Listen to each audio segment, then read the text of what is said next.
மாடம் தமிழ்நாடு பார்வையாளருக்கு வணக்கம். 2 நாட்களுக்கு பிறகு பார்வையாளர்களும் நிறைய பேர் சுகுணா சாருங்கன்னு மிஸ் பண்ணாங்க. திட்டுறதுக்கான ஆட்களும் கேட்டிருப்பாங்க. கேமராமேனும் மிஸ் பண்ணாரு. சரி, ஓகே, மிஸ் பண்ணாமல் இனிமேல் ஷோவை ஓரளவுக்கு ரெகுலராக பண்ணுவோம். ஷோக்குள்ள போகுது புத்தரி ஷோ. நான் உங்கள் சுகுணாதி வாங்க. நான் அலெக்ஸ் பாண்டியன்.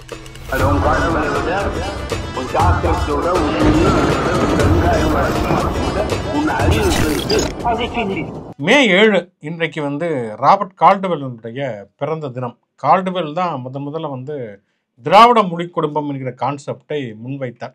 அதற்கு முன்பே திராவிடம்ங்கிற அடையாளம்லாம் பேசப்பட்டது. குறிப்பாக எல்லிஸ் திராவிடம் பற்றி திராவிட சான்று என்கிற ஒரு நூலை கூட எழுதியிருக்கிறார். என்றாலுமே கூட ராபர்ட் கால்டுவெல்லுடைய முக்கியத்துவம் என்ன அப்படின்னு சொன்னால் பொதுவாகவே இங்கே கிறிஸ்துவ பாதிரியார்கள் எல்லாமே மதத்தை பரப்புவதற்காகத்தான் தமிழ் மொழியை படிக்க ஆரம்பித்தாங்க.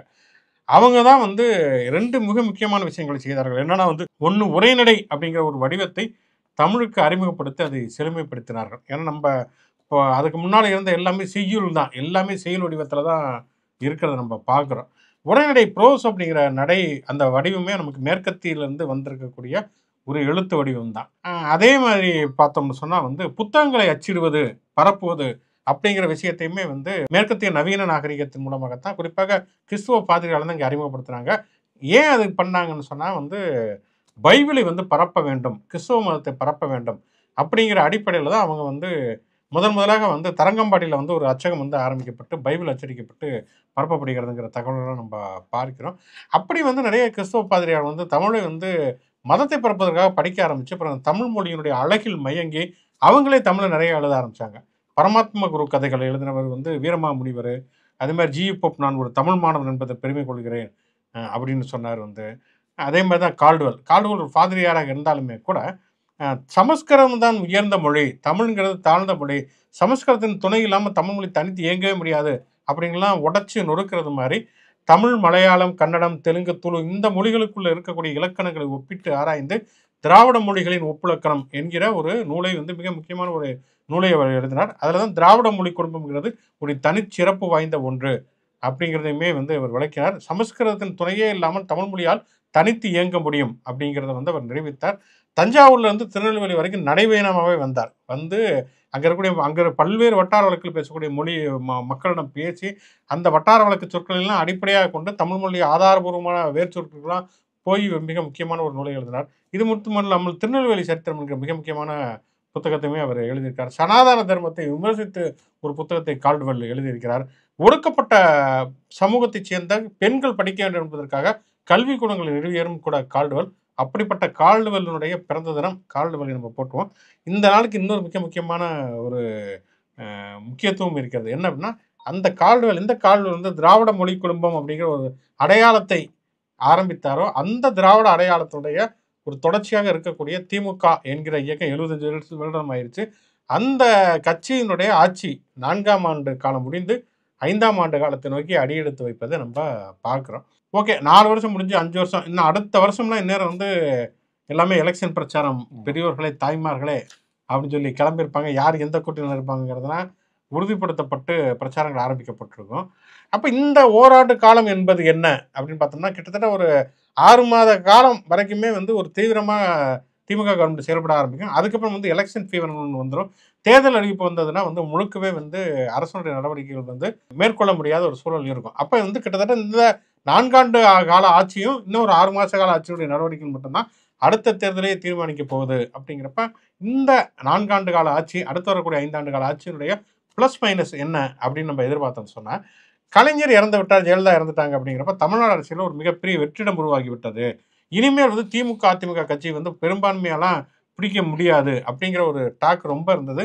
ரஜினியிலேருந்து பல பேர் பழைய சோபா பன்னீர்செல்வம் ஈசி சேர்லாம் தூசி தட்டிட்டு கட்சியை ஆரம்பிச்சிருவோம் அப்படின்னு சொல்லிட்டு கிளம்புனாங்க. ஆனால் என்னென்னா அதிமுகவில் இன்னைக்கு வரைக்கும் அதுதான் நிலைமை. ஜெயலலிதா இறந்ததுக்கு பிறகு தன்னை நிலைப்படுத்திக் கொள்வதில் இன்னமும் அதிமுக தடுமாறுவதை நம்ம பார்க்கிறோம். அதிமுக கிடைத்த ஒரு கணிசமான வாக்கு வங்கிங்கிறது இப்போ அதிமுகவிடம் இல்லை. அது கொஞ்சம் கொஞ்சமாக ஒவ்வொரு தேர்தலையும் அது இழந்து கொண்டே வருவதை நம்ம பார்க்கிறோம். ஆனால் திமுகவை பொறுத்த வரைக்கும் கலைஞர் இருந்த பிறகு ஒரு வெற்றிடம் உருவானது அப்படின்னு சொல்லப்பட்டால் கூட அந்த வெற்றிடத்தில் நிரப்பி திமுகவை ஒரு நிலைப்படுத்தியது மட்டுமில்லாமல் கலைஞர் காலத்தில் கூட வெற்றி தோல்வி மாறி மாறி திமுகவுக்கு வரும். ஆனால் இப்போ தொடர்ச்சியான வெற்றிகளையும் ஸ்டாலின் திமுகவுக்கு பெற்று தந்திருக்கிறார் அப்படிங்கிறது மிக முக்கியமான ஒரு விஷயம். அதே மாதிரி என்னன்னா ஸ்டாலின் அவர்களுக்கு இருந்த ஒரு மிகப்பெரிய சுமை என்ன அப்படின்னு சொன்னால் அவர் கட்சியினுடைய தலைவராக பொறுப்பேற்றும் சரி, அல்லது ஆட்சிக்கு முதல்வராக இருக்கக்கூடிய சொல்லையும் சரி, எந்த ஒரு சம்பவம், எந்த ஒரு பிரச்சனை, எந்த ஒரு நிலைப்பாடுனாலும் இவர் கலைஞர் மாதிரி பண்ணுவாரா அப்படிங்கிறது கலைஞரோட தான் உடனடியாக கம்பேர் பண்ணுவாங்க. இது பொதுவாக சினிமாலையும் அரசியலும் இருக்கக்கூடிய ஒரு விஷயம்தான். பிரபு நடிக்க வந்தாருன்னா சிவாஜி கணேசன் நடிப்பாரா அப்படின்னு எதிர்பார்க்குற மாதிரி தான் ஸ்டாலின் கலைஞர் அளவுக்கு ஈடுகட்டுப்பாரா அப்படிங்கிற மாதிரியான கேள்விகள் எல்லாம் இருந்தது. கலைஞர் அவர் ஒரு தனித்த தன்மையுடைய ஒரு அரசியல் தலைவர். அவர் மாதிரிலாம் யாருமே வர முடியாது. ஒரு பன்முகத்தன்மை கொண்ட ஒரு அரசியல் தலைவர். அப்படி ஆக்சுவலாக அரசியல் ஒருத்தர் இன்னொருத்தரோட ஒப்பிட வேண்டும் என்கிற எந்த அவசியமே கிடையாது. இவரை பொறுத்தவரைக்கும் இவர் ஒரு தனித்தன்மையான பாதையில் தான் நடைபோடுகிறார் அப்படின்னு சொல்ல முடியும். எப்படி அப்படின்னு சொன்னால், நீங்கள் திராவிட இயக்கம்ங்கிறது கிட்டத்தட்ட நூற்றாண்டுக்கு மேற்பட்ட ஒரு இயக்கம். திமுக என்பது ஒரு 75 ஆண்டு காலம் இருந்திருக்குன்னு சொன்னால், அந்த பழைய விஷயங்களுடைய தொடர்ச்சியாக பல விஷயங்கள் பண்ணுவதை பார்க்கிறோம். குறிப்பாக பார்த்தோம்னு சொன்னால், சுயமரியாதை, பகுத்தறிவு, சமூக நீதி இந்த மாதிரியான விஷயங்களை முன்னெடுத்து செல்லக்கூடிய பல்வேறு விதமான விஷயங்களை, இப்போ பெண்களுக்கான சொத்துரிமைங்கிறத பெரியார் சொன்னார், கலைஞர் சட்டமாக்குறாருன்னா, இவர் பெண்களுக்கு படிப்பதற்கு உயர்கல்வியை ஊக்குவிப்பதற்காக புதுமை பெண் திட்டமாக இருக்கட்டும், அல்லது ஒரு ஆட்டோ வழங்கக்கூடிய திட்டமாக இருக்கட்டும், மகளிர் உரிமை தொகை, இந்த மாதிரியான பணிகளை செய்வது. அதே மாதிரி பட்டியலின மக்கள் முன்னேறணும் அப்படிங்கிறதுக்காக சமத்துவபுரங்களை கலைஞர் உருவாக்கினார் அப்படின்னு சொன்னால், இவங்க அம்பேத்கர் தொழில் முன்னோடிகள் திட்டம், வெளிநாட்டில் போய் பட்டியலின மாணவர்கள் படிப்பதற்கான விஷயங்களை ஏற்படுத்தி தருவது அப்படிங்கிற நிறைய, இப்போ கூட காலனிங்கிற பெயர்களை எல்லாம் அகற்றுவதுங்கிற மாதிரியான விஷயங்கள் எல்லாம் உருவாக்கினார். அம்பேத்கருடைய பிறந்த நாளை சமத்துவ நாளாக அறிவித்தது, அயோத்திதாசருக்கு மணிமண்டபம் கட்டுவது, இந்த மாதிரியான விஷயங்கள்.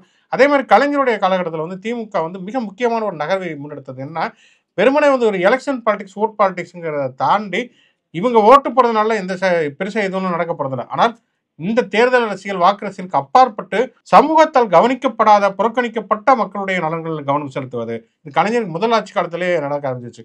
தொழுநோயாளிகளுக்கான மறுவாழ்வு இல்லம், பிச்சைக்காரர்களுக்கான மறுவாழ்வு இல்லம். பிச்சைக்காரர்களுக்கு மறுவாழ்வு இல்லம் அமைக்கிறதுனால யார் ஓட்டு போட போறா? எந்த பிச்சைக்காரருக்கு வாக்காளர் அடையாளம் இருக்கு? ஆனாலும் கலைஞர் அதை பண்ணார். அதனுடைய தொடர்ச்சியாக தான் மாற்றுத்திறனாளிகள், திருநங்கைகள் இவர்களுக்கான விஷயங்களை பண்ண ஆரம்பித்தாங்க. ஸ்டாலினுடைய ஆட்சி காலகட்டத்தில் தொடர்வதை பார்க்கிறோம். மிக சமீபத்தில் ஒரு அறிவிப்பு, மாநகராட்சிகளில் உள்ளாட்சி பொறுப்புகளில் மாற்றுத்திறனாளிகளுக்கு நியமன பதவி அப்படிங்கிற ஒரு விஷயம். இது இந்தியாவில் எங்கேயுமே நடக்காத ஒரு விஷயம் அப்படின்னு சொல்லலாம். அது அப்படியே ஆரம்பிச்சு ஆட்டிசம் குழந்தைகளுடைய நலன்கள் ஆரம்பிச்சு பல விஷயங்களை கவனம் செலுத்தக்கூடிய ஒரு அரசாக இது இருக்கிறது அப்படிங்கிறத நம்ம பார்க்குறோம். அந்த வகையில் பார்க்குறப்ப ஒரு திராவிட இயக்கத்துடைய தொடர்ச்சிங்கிறது இதில் இருக்குது.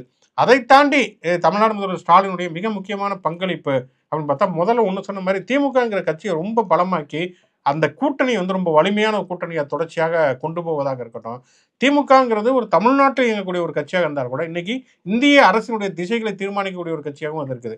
குறிப்பாக ஆளுநருக்கு எதிராக போடப்பட்ட அந்த வழக்கினுடைய தீர்ப்பினுடைய வெற்றிங்கிறது இன்னைக்கு மாநில சுயாட்சி பற்றி இந்தியா முழுக்க பேசப்படுவது. இப்படி பல விஷயங்களை நம்ம இந்த 5 ஆண்டு காலங்கலத்தில் அறிக்கிட்டே போகலாம். அதே மாதிரி இந்த ஆட்சியினுடைய மைனஸ் விமர்சனங்கள் அப்படின்னு பார்க்கப்படுறப்ப பல அமைச்சர்களுடைய பொறுப்பற்ற பேச்சுக்கள், பொதுவெளியில் பேசப்படக்கூடிய பேச்சுக்கள்லாம் மிகப்பெரிய அளவில் சர்ச்சைக்குள்ளாவது அப்படிங்கிற அதை தமிழ்நாடு முதல்வரே கூட வெளிப்படையாக சொன்னார். பல பேர் பேசுகிறப்ப என்னுடைய தூக்கமே கெட்டு போயிடுச்சு அப்படிங்கிற மாதிரி. ஆனாலும் பல பேர் இன்னமும் அந்த ஆல் அவுட் சுவிட்ச் ஆஃப் பண்ணி விட்டுட்டு தான் கொசுகளில் தூங்கிடாமல் பண்ணிட்டு இருக்காங்க. சமீபத்திய உதாரணம் பொன்முடி அவர்களை சொல்லலாம். அதே மாதிரி எதிர்க்கட்சிகள் முன்வைக்கக்கூடிய குற்றச்சாட்டுகள்ங்கிறது சட்டம் ஒழுங்கு குறைபாடு, போதைப் பொருள், கஞ்சா இந்த மாதிரியான குற்றச்சாட்டுகள்லாம் முன்வைக்கிறாங்க. ஆனால் சட்டம் ஒழுங்கு பிரச்சனையை பொறுத்த வரைக்கும் பொதுவாக டேட்டாவை மட்டுமே கம்பேர் பண்ணி அதில் இத்தனை கொலைகள், இதில் இத்தனை கொலைகள் அப்படின்னு பார்க்கறதை தாண்டி இது ஒரு சமூக பதற்றத்தை உருவாக்கக்கூடிய கலவரங்களாக மாறி இருக்கிறதா, ஒரு மத கலவரமாக அல்லது ஒரு சாதி கலவரமாக மாறி இருக்கிறதா அப்படின்னு பார்த்தா அப்படி ஒன்றும் நடக்கவில்லை. தனிநபர் நடவடிக்கைகளின் காரணமாக பல கொலைகள் இந்த மாதிரியான விஷயங்கள் நடக்கிறது. அதையும் கட்டுப்படுத்த வேண்டியது தமிழ்நாடு அரசுடைய கவனம்.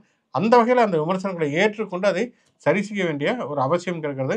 பட்டியலின மக்களுடைய பிரச்சனைகள் பார்க்குறப்ப வேங்க வெயில் பிரச்சனைங்கிறது தொடர்ச்சியாக பெரிய அளவில் இந்த 4 ஆண்டு ஆட்சி காலகட்டத்தில் பேசப்பட்டதை நம்ம பார்க்கிறோம். ஆனால் அந்த அந்த சம்பவத்தினுடைய உண்மைத்தன்மை குறித்து முழுமையாக தெரியாத நேரத்தில் வெறுமனே நம்முடைய சார்புநிலையை வைத்து மட்டுமே எந்த முடிவுக்கும் வந்துவிட முடியாத ஒரு சூழல் இருக்கிறது அப்படிங்கிறத நம்ம பார்க்குறோம்.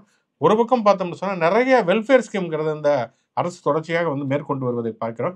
இன்னொரு பக்கம் பல விமர்சனங்கள் ஆட்சியின் மீது இருந்தாலும் கூட அதையுமே கணக்கெடுத்து அடுத்து வரக்கூடிய ஓராண்டுக்குள் அதெல்லாம் ஓரளவுக்கு சரி செய்வாங்க அப்படிங்கிற நம்பிக்கையுமே நமக்கு இருக்குது. ஒரு பக்கம் வந்து காஷ்மீர் தாக்குதல், அது சம்மந்தப்பட்ட போர் பதட்டம் அப்படிங்கிறனாலே என்ன தெரியல. நீங்க சொன்ன இப்ப பெரிய கொண்டாட்டங்கள் எதுவும் அரசு சார்பாவும் இல்ல. ரொம்ப சிம்பிளான கலைஞர் நினைவிடத்துக்கு போய் மலர் தூவி மரியாதை செய்றது அப்படின்னு சின்ன சின்ன நிகழ்ச்சியோட தான் இந்த ஆண்டு செலிப்ரேஷன் நடந்துகிட்டு இருக்கு. முதலமைச்சர் சமீப நாட்கள்ல வந்து முன்னாடி வந்து வெல்வோம் 200 படைப்போம் வரலாறு அப்படின்ட்டு 200 எங்க டார்கெட்னு சொன்னாரு. பட் ஆனா சமீப வாரங்கள்ல வந்து பிரஸ் மீட்லாம் வந்து நாங்க 234யும் ஜெயிப்போம் அப்படிங்கிற அளவுக்கு வந்து அடுத்ததும் 7வது முறையும் திமுக தான் ஆட்சி அமைக்கும் அப்படின்ட்டு ரொம்ப கான்ஃபிடென்ட்டா இருக்காரு. அதுக்கான காரணமாவும் நீங்க பெருசா பட்டியலிட்டது தான். கூட்டணி வந்து ரொம்ப பலமா இருக்கு. ரொம்ப நாள் தமிழ்நாட்டுல வந்து இத்தனை ஆண்டுகளா ஒரு கூட்டணியில வந்து எந்த பிரச்சனையும் இல்லாம, அதாவது 2019ல ஆரம்பிச்சு திமுக கூட்டணி, அந்த கூட்டணியில இருக்க கட்சிகள் அங்கேயே தொடர்றாங்க. கூடுதலா தான் சில கட்சிகள் போய் சேர்ந்திருக்காங்களே ஒழிய அங்கிருந்து வெளியேறல. முன்னாடியாச்சும் அதிமுகவும் பாஜகவும் கூட்டணி அமைக்காத காலத்துல வந்து நிறைய ஆப்ஷன்ஸ் இருந்துச்சு. அதிமுக கூட சில கட்சிகள் போகலாம், பாஜக கூட போகலாம், விஜய் கூட போகலாம் அப்படின்ட்டு எல்லாமே வந்து வெறும் பேச்சோட ஒரு புரளி அப்படிங்கிற நிலைமையே போய் அதே கூட்டணி திருப்பியும் தொடருது. அதே மாதிரி ஆட்சிக்கு எதிராக வந்து சட்டம் ஒழுங்கு, பெண்கள் பாதுகாப்பு இல்லை அப்படின்ட்டு எதிர்க்கட்சிகள் அங்கேயும் இங்கேயும் சில குற்றச்சாட்டுகளை சொன்னாலும் மக்கள் மத்தியில பெருசா வந்து ஆன்டி இன்குமென்சி வந்து திமுக ஆட்சினால இது வந்து ஊழல் பெருசாயிடுச்சு, இந்த பிரச்சனைகள் இருக்கு அப்படின்னு முன்னாடி ஒவ்வொரு முறையும் ஆட்சிகள்ல திமுகவும் சரி அதிமுகவும் சரி ஆட்சியை முடிக்க போகும்போது இருக்கிற குற்றச்சாட்டுகளும் திமுக மீது இப்ப குறைவா தான் இருக்கு. ஸோ கூட்டணி சாதனைகள் தேர்தல் அறிக்கையில நீங்க சொன்னதெல்லாம் நிறைவேற்றல அப்படின்ட்டு எதிர்க்கட்சிகள் சொல்லிக்கிட்டே இருந்தாலும் பட்டியலிடுறதுக்கு திமுக ஆட்சியோட சாதனை சொல்லுங்க அப்படின்னா அவங்களே பட்டியலிடுறதுக்கு ஒரு 10-15ங்கிற அளவுக்கு பல விஷயங்கள் செஞ்சிருக்காங்க. அதோட ஒரு திட்டம் அறிவிக்கப்பட்டு அந்த திட்டத்தோட பயன்கிறது சில ஆண்டுகள் ஆகும். ஆனா இந்த 4 ஆண்டுகளுக்குள்ள அறிவிக்கப்பட்ட திட்டம் இந்த 4 ஆண்டுகளுக்குள்ளேயே பயன் தருது அப்படிங்கிற மாதிரியான காலை உணவு திட்டமா இருக்கட்டும், அதனால வந்து பள்ளியில மாணவர் சேர்க்கை அதிகரிக்கிறது, மகளிர் வந்து வேலைக்கு போறவங்களோட எண்ணிக்கை அதிகமாக வருது, தோழி விடுதி அப்படின்னு ஏகப்பட்ட திட்டங்கள். அதோட பயன் இப்போ நான் முதல்வன் திட்டம்னு ஒன்று வந்துச்சு. அதோட பயனா வந்து கடந்த சில ஆண்டுகள்லேயே இந்த ஆண்டு தான் அதிகமான தமிழ்நாட்டு மாணவர்கள் வந்து ஐஏஎஸ் ஐபிஎஸ் தேர்வு வந்து கிளியர் பண்ணியிருக்காங்க அப்படின்றதாகட்டும். ஸோ அந்த மாதிரி வரிசையா அவங்களுக்கான சாதகமான விஷயங்கள் இருக்கு. ஓகே, நீங்க சொன்னது மாதிரி அந்த ஆபரேஷன் சிந்தூர் ஆரம்பித்து விட்டது, அது தொடர்பான தகவல் தான் இன்றைக்கு முழுக்கவே எல்லா செய்தி ஊடகங்களும் நம்ம பார்க்கிறோம். நான் ஒரு நயனா நாகேந்திரோட பேட்டி இப்போ ப்ரெஸ் மீட்டில் பார்த்துருந்தேன். அவர் என்ன சொல்கிறாருன்னா 2 விஷயம் சொல்கிறார். ஒன்று, ஆபரேஷன் சிந்தூர் அப்படின்னு ஏன் பேர் வைக்கப்பட்டது அப்படின்னு சொன்னால் வந்து இந்த பகல்காம் தாக்குதலால் கணவனை இழந்த மனைவிகள் பொட்டு வைக்க முடியாது, அதை பழி வாங்குவதற்காகத்தான் இந்த ஆபரேஷன் சிந்தூர் பேர் வைத்திருக்கிறோம் அப்படிங்கிறாரு. ரெண்டாவது என்னென்னா, எனக்கே போருக்கு போகணுன்னு ரொம்ப ஆசையாக இருக்குது, ஆனால் வந்து என்னால் போருக்கு போக முடியலையே அப்படிங்கிறாரு. இந்த 2வது விஷயத்தை பொறுத்தவரைக்கும் எல்லாருமே இதை சொல்லுவாங்க. பொதுவாக நானே போருக்கு போயினுங்கிற உணர்வோடு இருக்கிறேன், சரி வாங்க அப்படின்னா யாரும் வரதுக்கு தயாராக இருக்க மாட்டாங்க, ஏன்னா கூப்பிட மாட்டாங்க அப்படின்னு தெரிஞ்சுதான் இந்த மாதிரியான விஷயங்களை சொல்லுவார்கள். ஆபரேஷன் சிந்தூர் அப்படின்னு பெயர் வைப்பது என்பதில் நிச்சயம் வந்து ஒரு விமர்சனபூர்வமான கேள்வியை முன்வைக்க வேண்டிய ஒரு அவசியம் இருக்கிறது. ஏன்னா முதல்ல வந்து என்னன்னா, ஒரு கணவனை இழந்தால் ஒரு மனைவி வந்து பொட்டு இருக்கக்கூடாது அப்படிங்கிறது ஒரு பழமைவாத பிற்போக்கு சிந்தனை தான்.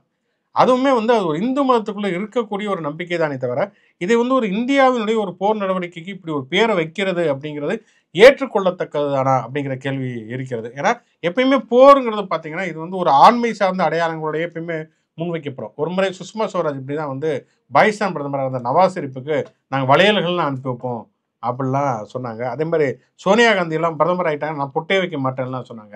இந்த வளையல் அனுப்புறது, பொட்டு வைக்கிறது, சாந்து பொட்டு சந்தன பொட்டுன்னு பாட்டு பாடுறது, இது எல்லாமே வந்து முழுக்க முழுக்க ஒரு ஆண்மை சார்ந்த அடையாளம். அது ஆண்மை தான் வீரம் அப்படிங்கிறதுக்கான அடையாளம். அதிலும் குறிப்பாக இது வந்து ஒரு மதம் சார்ந்த அடையாளத்தோடு ஒரு போரை இணைப்பது. இது வந்து இந்தியா வந்து பாகிஸ்தானுக்கு எதிராக போராடுகிறது அல்லது ஒரு பயங்கரவாதத்துக்கு எதிராக போராடுவது என்பது வேற.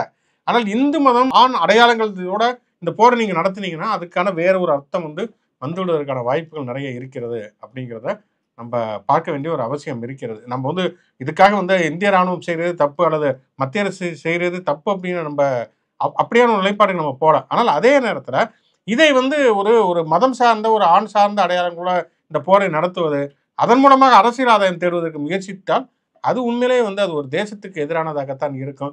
இன்னொன்று வந்து இப்போ பார்த்தோம்னா இந்த மாதிரியான நேரங்களில் போர் தொடர்பான நேரங்களில் நிறைய வந்து புகைப்படங்கள், வீடியோக்கள், செய்திகள் எல்லாம் வரும். வந்து எல்லா தரப்புகள்லேருந்துமே வரும். இதில் எது உண்மை, எது ஃபேக்கு, எது மிகைப்படுத்தப்பட்டது, எது இங்கே நடந்ததா, வேற எங்கேயோ ஈராக்கில் ஆப்கானிஸ்தான் நடந்ததா அப்படிங்கிறதுமே நம்ம கண்டுபிடிக்கிறது ரொம்ப சிரமமானதாக இருக்கும். முதல்ல வந்து என்ன சொல்ல, அதனால சொல்லுவாங்க போரின் போது முதலில் பலியாவது உண்மை அப்படின்னு தான் சொல்லுவாங்க.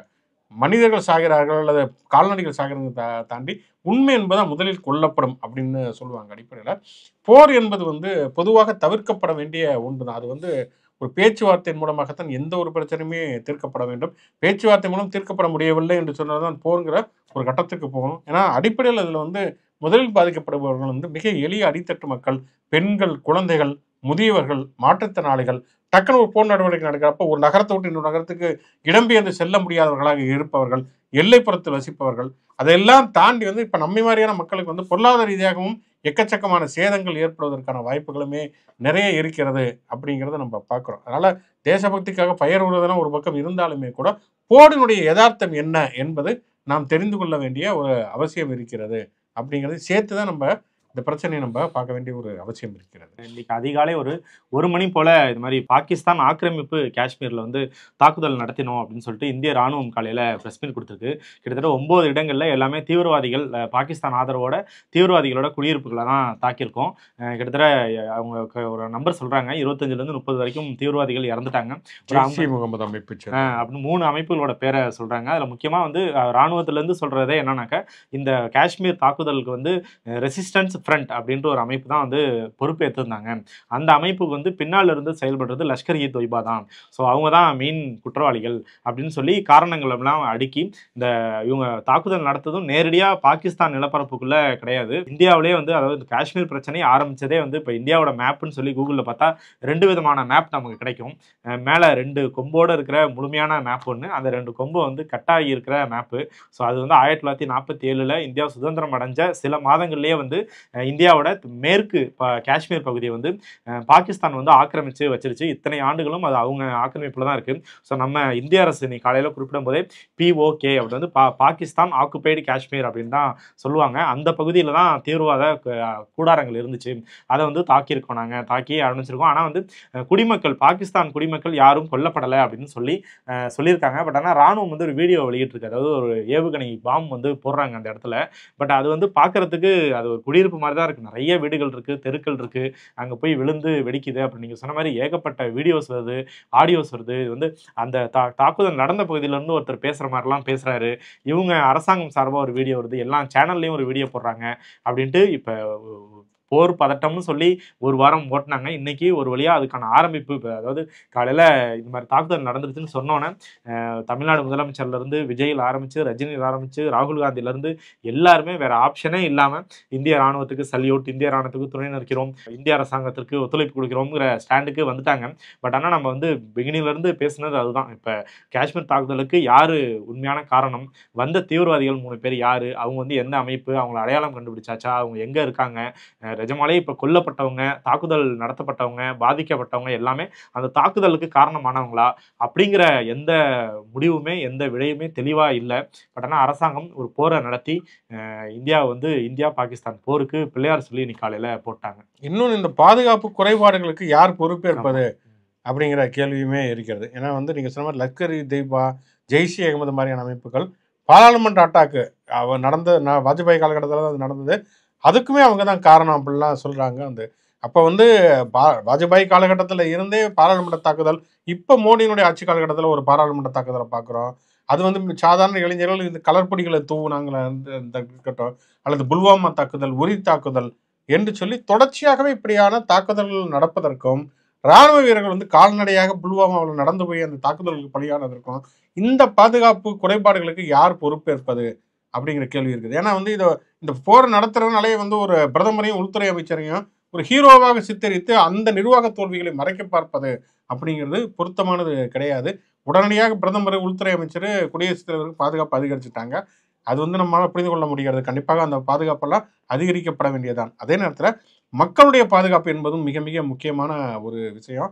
அதையும் சேர்த்து தான் நம்ம இந்த மாதிரியான விஷயங்களை அணுக வேண்டும். இதில் வெறுமனே உணர்ச்சி வசப்படுவதை தாண்டி உண்மைகளை தேடி அறிவது அப்படிங்கிறது மிக மிக முக்கியமான ஒரு விஷயம். நிதானத்தோடு ஒரு பிரச்சனைகளை அணுகுவது அப்படிங்கிறது எல்லாருக்குமே தேவையான ஒன்று. ஓகே, தேசபக்தி என்ன அப்படின்னு சொன்னப்ப எல்லைகளை பாதுகாப்பது அப்படிங்கிறத தாண்டி எல்லை பகுதிக்குள் அமைந்திருக்கக்கூடிய மக்களுடைய ஒரு நிம்மதியான வாழ்க்கையை உறுதி செய்வது அப்படிங்கிறது மிக முக்கியமான ஒரு விஷயம். அந்த வகையில் வந்து 2 செய்திகள் நம்ம பகிர்ந்து கொள்ளலாம்.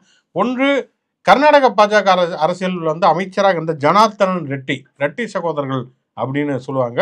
அவர் வந்து 884 கோடி ரூபாய் சுரங்க முறைகேட்டில் ஊழல் குற்றச்சாட்டு உறுதிப்படுத்தப்பட்டு சிபிஐ கோர்ட்டு தான் உறுதி செய்து 7 ஆண்டுகள் சிறை தண்டனை விதிக்கப்பட்டிருக்கிறார் அப்படிங்கிறத நம்ம பார்க்குறோம். நாங்கள் ஊழலுக்கு எதிரானவர்கள், நாங்கள் தேசபக்தர்கள் அப்படின்னு சொல்லக்கூடிய பாஜகவில் இந்த ரெட்டி சகோதரர்கள் தான் மிகப்பெரிய அளவில் ஊழலில் ஈடுபட்டார்கள்ங்கிறது எடியூரப்பா காலகட்டத்தில் வந்து ரொம்ப தீவிரமாகவே பேசப்பட்ட ஒன்றாக இருந்தது. கொஞ்ச நாள் அவங்கள ஒதுக்கி வச்சிருந்தாங்க, திருப்பி வந்து சேர்ந்தாங்க. எடியூரப்பா வெளியில போனார், அப்புறம் சேர்ந்தாரு. இப்போ வந்து எடியூரப்போட பையன் தான் கர்நாடக பாஜகவுடைய தலைவராக இருக்கிறாருங்கிறத பார்க்குறோம்.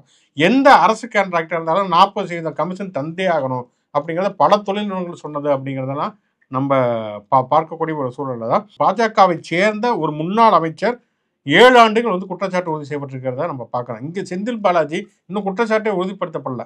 அதுக்காக அவர் வந்து தப்பே செய்யலைன்னு நம்ம சொல்ல வரல. அது வந்து நீதிமன்றம் வந்து சொல்லட்டும். ஒரு வந்து ஜாமீன் வந்து வழங்கவில்லை அல்லது வந்து ஒருத்தர் வந்து நீண்ட காலம் சிறையில் இருக்கிறாங்கிறப்ப அதை ஒரு மிகப்பெரிய பிரச்சனையாக பேசக்கூடிய பாஜக தான் அந்த கர்நாடக மாநிலத்தில் ஒரு ஜனார்தன் ரெட்டி குற்றச்சாட்டுகள் உறுதிப்படுத்தப்பட்டு 7 ஆண்டுகள் சிறையில் அடைக்கப்படுவதற்கு சிபிஐ கோர்ட்டு தீர்ப்புக்கு வந்து காரணமாக இருக்கிறார் அப்படிங்கிறதையும் சேர்த்து பார்க்க வேண்டிய ஒரு அவசியம் இருக்கிறது. கடந்த சில நாட்களுக்கு முன்னாடி தான் அண்ணாமலை ஒரு தனியார் சேனலுக்கு பேட்டி கொடுத்தாரு. அப்போ அவர்கிட்ட 2 கேள்விகள் கேட்டாங்க. முதல் கேள்வி கேட்கும்போது வந்து ஏன் அவங்க பிரதமர் வந்து பேட்டி கொடுக்கவே மாட்டேங்கிறாரு அப்படின்றதுக்கு இவரோட குதர்க்கமாக வந்து ஏங்க மக்கள் வந்து பிரதமரை ஓட்டு போட்டு தேர்ந்ததுக்கு என்ன பேட்டி கொடுக்க தேர்ந்தெடுக்கிறாங்க, அவருக்கு ஏகப்பட்ட வேலை இருக்குது, ஏன் டைம் வேஸ்ட் பண்ணணும் அப்படின்னாரு. அப்புறம் வந்து பிரதமர் பேட்டி கொடுப்பாரு. ஆமாம், அப்புறம் ஏதாச்சும் பிரதமரை பற்றி ஒரு 4-5 நல்ல வார்த்தை சொல்லுங்க அப்படின்னதுக்கு மோடி தான் ஆட்சிக்கு வந்தக்கப்புறமேலு நாட்டை வந்து ஊழல்ல இருந்து மீட்டெடுத்து அவரையும் அவர் சார்ந்த கட்சிக்காரர்கள் அவங்க கேபினெட்ல இருக்க எல்லாரையுமே வந்து ஊழல் கரை படியாம ஒரு புனிதத்தன்மைக்கு கொண்டு போயிட்டாருன்னு சொன்னாரு. எப்பெல்லாம் அண்ணாமலை இந்த மாதிரி வாய வைக்கிறாரோ உடனே அதுக்கான செய்தி வந்துடும். அந்த மாதிரி பாஜக சேர்ந்த ஒருத்தர் வந்து ஊழல் குற்றச்சாட்டுல சிக்கி 7 ஆண்டு சிறைக்கு போக போறாரு. பாஜக வந்து யாரெல்லாம் பாஜக கூட சேரலையோ எல்லாம் எதிர்கட்சியுமே ஊழல்வாதிகள், ஊழலோட ஊற்று நீங்க தான், உங்களால தான் நாடு கெட்டு போச்சு அப்படிலாம் பேசுவாங்க. ஆனா அப்படி குற்றம் சாட்டப்பட்ட, அதாவது பாஜகவால குற்றம் சாட்டப்பட்ட யாருமே வந்து இது வரைக்கும் தண்டனை நிரூபணமாகி ஜெயிலுக்கு போகல. பலி பாஜகவால இருந்தே ஊழலுக்கு விழுந்திருக்கு. அண்ணாமலை சொல்றப்பதான் திருமாவளவன் சொல்லியிருக்காரு, நைனா நாகேந்திரன் அண்ணாமலை எச்சரிக்கையா இருக்க வேண்டும். ஏன்னா இவர் தலைவரான கூட அவரும் தொடர்ச்சியா பேட்டிகள் கொடுத்துக்கிட்டு இருக்கிறாரு, இவரை ஓரம் கட்டிடுவார்னு. உண்மையில நைனா நாகேந்திரன் பேட்டிகளை பார்க்குறப்ப ரொம்ப பரிதாபமா இருக்கு. அவர் அண்ணாமலை மாதிரி பேச ட்ரை பண்றாரு, ஆனால் கடைசி வரைக்கும் வரவே இல்லை அவருக்கு. அதனால வாய்க்கு வந்து ஏதோ ஒன்று பேசிட்டு போயிடுறாரு. அண்ணாமலையே வந்து நைனா நாகேந்திரனுக்கு எதிராக பொறுத்து கொடுக்கிறார். அது ஆப்ரேஷன் சிந்தூர் மாதிரி வந்து ஆப்ரேஷன் உள்குத்துவா அப்படிங்கிறது தெரியல. அப்படி போய்கொண்டு இருக்கிறது. இன்னொரு செய்தியுமே சொல்லணும், என்னன்னா வந்து இடஒதுக்கீடு தொடர்பாக ஒரு வழக்கு வந்து சுப்ரீம் கோர்ட்டில் வந்து தொடுக்கப்படுகிற பொழுது சுப்ரீம் கோர்ட் என்ன சொல்லியிருக்கிறது அப்படின்னு சொன்னால் வந்து இது வந்து ஒரு ரயில் பெட்டியில் ஏற்கனவே ஏறினவங்க புதுசாக ஏறினவங்களுக்கு இடம் கொடுக்காத மாதிரி ஏற்கனவே இடஒதுக்கீட்டில் பலன் பெற்றவர்கள் ஆக்கிரமித்துக் கொள்கிறார்கள் அப்படிங்கிற ஒரு விஷயத்தை வந்து சுப்ரீம் கோர்ட் சொல்லியிருக்கிறது. சுப்ரீம் கோர்ட்டை பொறுத்த வரைக்கும் இந்த இடஒதுக்கீடு பற்றி சொல்லப்படக்கூடிய பெரும்பாலான கருத்துக்கள் ஒரு எலைட்டுத்தனமான ஒரு மேட்டுமைத்தனத்துடன் கூடிய ஒரு கருத்தாகவே இருப்பதை அப்படிங்கிறத நம்ம பார்க்கணும். இது வந்து ஒரு பெரிய மித்து. என்னன்னா வந்து இடஒதுக்கீட்டின் மூலம் திருப்பி வந்து பிற்படுத்தப்பட்டவர்கள் பட்டியலத்தை சேர்ந்தவர்கள் தான் பலன் அடைகிறார்கள், அவங்க வந்து சில குடும்பங்கள் தான் தொடர்ச்சியாக பலன் அடைஞ்சிக்கிட்டு இருக்கிறாங்கிறது. இடஒதுக்கீடு வந்து நாட்டில் வந்து அறிமுகப்படுத்தப்பட்டு ஒரு 50-60 ஆண்டுகள் ஆகி இருக்கிறது. அதுவும் பார்த்தீங்கன்னா வந்து மாநில அரசு பணிகளில் தான், அது மத்திய அரசு பணிகளில் வந்து உங்களுக்கு 1990 தான் வந்து மண்டல கமிஷன் பரிந்துரைகளே விபி சிங் நடைமுறைப்படுத்தப்படுகிறார். அதுவுமே வந்து வேலை வாய்ப்பில் அடுத்து 2006 காலகட்டத்தில் தான் வந்து மத்திய அரசினுடைய கல்வி நிறுவனங்களில் பிற்படுத்தப்பட்டவர்கள் இடஒதுக்கீடுங்கிறது நடைமுறைப்படுத்தப்படுவதை பார்க்குறோம். அதுக்கு முன்னால் பட்டியலின பழங்குடியினை சேர்ந்தவர்களுக்கு கல்வியிலும் வேலைவாய்ப்பிலும் இடஒதுக்கீடுங்கிறது இருக்கிறது. அப்படி இருக்கக்கூடிய ஒரு சூழல்ல 2006 ஒரு 19 ஆண்டுகள் ஆகிறது மத்திய அரசுடைய வேலைவாய்ப்புகளை பிற்படுத்தப்பட்டதற்கான இடஒதுக்கீடு. அதுக்கு முன்னாடி 90லேருந்து எடுத்து பார்த்தோம்னு சொன்னால் வந்து கிட்டத்தட்ட ஒரு 30 ஆண்டுகள் வந்து 30-35 ஆண்டுகள் வந்து இங்கே இடஒதுக்கீடுங்கிறது இருக்கிறது. 50 ஆண்டுகளை கூட மத்திய அரசு பணிகளில் வந்து பிற்படுத்தப்பட்டவருக்கான இடஒதுக்கீடு பிரதிநிதித்துவங்கிறது கிடைக்கல. பட்டியலின பழங்குடி மக்கள் வந்து சுதந்திர காலகட்டத்திலிருந்து இங்கே இடஒதுக்கீடு கிடைத்து விட்டாலுமே கூட அவங்க வாழ்க்கையில் நிச்சயம் மாற்றம் ஏற்பட்டு இருக்கிறது அப்படிங்கிறத எந்த விதமான மாற்று கருத்துமே இல்லை. ஆனால் அதனாலே வந்து ஒட்டுமொத்தமாக இங்கே தீண்டாமையே கிடையாது, பட்டியலின மக்கள் வந்து முற்றிலுமாக வந்து தங்களுடைய வாழ்வாதாரம் முன்னேறி விட்டார்கள் அப்படின்னு சொல்லிட முடியாது. இன்னும் நாம் செல்ல வேண்டிய தூரங்கிறது நிறைய இருக்கிறது அப்படிங்கிறத பார்க்குறோம். அப்படி இருக்கக்கூடிய சூழலில் ஒரு தலைமுறை 2 தலைமுறை மட்டும்தான் இது வரைக்குமே இடஒதுக்கீட்டை வந்து அனுபவித்து வருகிறார்கள். வந்து இப்போ நான் வந்து படித்து வந்திருக்கேன்னா அதிகபட்சம் எங்கள் அப்பாவோ அல்லது என்னுடைய பையனோ படிச்சிருப்பாங்க. ஒரு தலைமுறை 2 தலைமுறை மட்டும்தான் இந்த இடஒதுக்கீட்டுடைய பலன்களை அனுபவித்து வந்திருக்கிறார்கள். ஆனால் சாதியினுடைய பலன்களை எத்தனை தலைமுறைகளாக வந்து அனுபவித்து வந்திருக்கிறார்கள். ஒரு 2 தலைமுறை வந்து ஒரு இடஒதுக்கீட்டு பலன்களை அனுபவிச்சோன்னே பாருங்க, இவங்க தாங்க திருப்பி வந்து இடஒதுக்கீட்டினால பலன் பண்ணுறாங்க, ரயில் பெட்டியில் ஏற மாட்டேங்கிறாங்க, இறங்க மாட்டேங்கிறாங்க அப்படின்னா இந்த ரயில் பெட்டி உருவாக்கியது யார் அப்படிங்கிற கேள்வி நமக்கு இருக்கு இல்லையா? வந்து அந்த அவங்க உருவாக்குற ரயில் பெட்டியில் இங்கேயாவது வந்து என்னன்னா வந்து எப்படியாவது இவங்க ஏறிட முடியும். அந்த ரயில் பெட்டி வந்து அவர்கள் வந்து அமர்வதற்காக பயணிப்பதற்காக மட்டுமே உருவாக்கப்பட்ட ரயில் பெட்டியாக இருந்தது. அங்கே வந்து யாருமே ஏற முடியாத ஒரு சூழல் இருந்தது அப்படிங்கிறத பார்க்குறோம். இப்போ பரம்பரை தன்மைங்கிறது தொடர்ச்சியாக எல்லா இடங்களிலும் இருக்கிறத பார்க்க. இப்போ வந்து ஒரு கோயில் அர்ச்சகர் வந்து பரம்பரை அர்ச்சகராக இருக்கிறார்.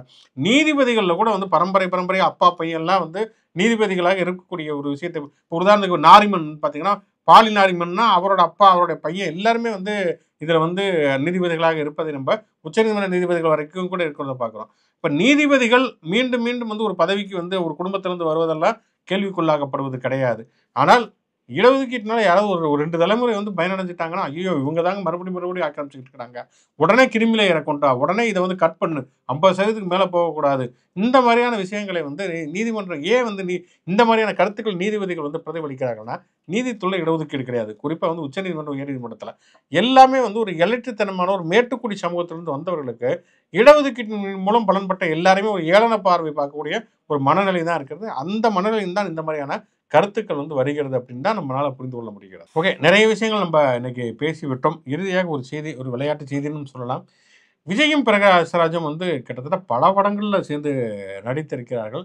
கடைசியாக வாரிசுங்கிற ஒரு அற்புதமான படத்தில் கூட பிரகாஷ்ராஜ் நடிச்சிருப்பாரு. அது மறக்க முடியாத கிளைமேக்ஸ் காட்சியாக கூட அது இருக்கும். தமிழ் சினிமாவோட மிக முக்கியமான கிளைமேக்ஸ் 10 கிளைமேக்ஸ் காட்சிகள்னா இந்த ஒரு மகோன்னதமான காட்சிக்குமே வந்து ஒரு இடம் இருக்கும் அப்படின்னு சொல்லலாம். வந்து குறிப்பாக விஜய் பிரகாஷ்ராஜ் காம்பினேஷனில் கில்லி படத்தை வந்து யாருனாலுமே மறக்க முடியாது. அந்த பிரகாஷ்ராஜ் விஜய் விமர்சித்து ஒரு விஷயம் சொல்லியிருக்காரு. விஜய் அரசியலுக்குலாம் வந்துட்டார், ஓகே. ஆனால் சினிமாவில் டைலாக் பேசுகிற மாதிரியே பொதுக்கூட்டத்தில் ஏங்க பேசுகிறாரு அவர்? எப்போங்க அவர் அரசியல் பேச போகிறாரு அப்படிங்கிறதையுமே அவர் கேட்டிருக்கிறாரு. வந்து செல்லம், எப்போ செல்லம் நீ வந்து அரசியல்வாதி மாதிரி பேச போகிற செல்லம் அப்படிங்கிற கேள்வி கேட்டிருக்காரு. பார்ப்போம் விஜய் செல்லம் என்ன பதில் சொல்லுகிறார் என்று சொல்வதை பார்ப்போம். நிறைய விஷயங்கள் இன்றைக்கி பேசியிருக்கிறோம். உங்களுடைய பொன்னான கருத்துக்களை பதிவிடுங்கள். அதை வைத்து நாம் வந்து தொடர்ச்சியாக உரையாடலை மேற்கொள்வோம். மாடர்ன் தமிழ்நாடு யூடியூப் சேனலுடன் தொடர்ச்சியாக தொடர்புகள். முச்சல் ஷோவை லைக் பண்ணுங்க, கமெண்ட் பண்ணுங்க. மாடர்ன் தமிழ்நாடு சேனலுக்கு சப்ஸ்கிரைப் பண்ணுங்க. யூடியூப் மாதிரியே மற்ற சமூக இணையதளங்களையும் நமக்கான பேஜஸ் இருக்கு. அங்கேயும் லைக் பண்ணி ஷேர் பண்ணி உங்களோட ஆதரவை தொடர்ந்து கொடுங்க. மீண்டும் ஒரு நிகழ்ச்சி சந்திப்போம்.